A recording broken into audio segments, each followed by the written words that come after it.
מהדוכן. רק מלחמה נגד חפים מפשע. להוריד אותו מהדוכן. זה מה שאתם עושים. להוריד את חבר הכנסת עודה מהדוכן. אבל מי שלא מכיר בנכבה, בעובדה שבחיפה היינו 70,000 והפכנו ל2,000, שמהמקום שקמה בו מדינת ישראל אין 90% מהעם שלי, שיש 530 כפרים הרוסים, אחרי שנתיים מהנכבה הרשויות הרסו את כולם כליל.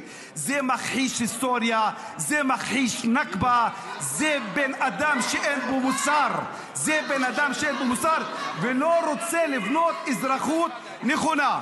הדבר האחר שאני רוצה להגיד, שאתם לא יודעים כמה אני רואה אתכם חלשים. אתם אנשים חלשים מאוד מאוד מאוד.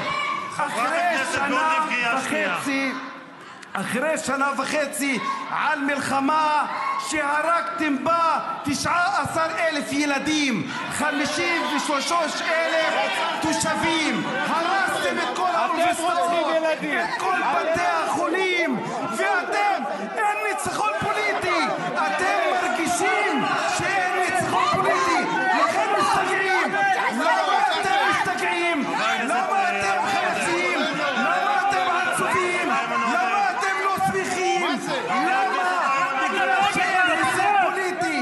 רק בתי חולים, אוניברסיטאות, מלחמה נגד אזרחים, רק מלחמה נגד להוריד את חבר הכנסת עודה מהדוכן. רק מלחמה נגד חפים להוריד אותו מפשע. מהדוכן. זה מה שאתם עושים. להוריד את חבר הכנסת עודה מהדוכן.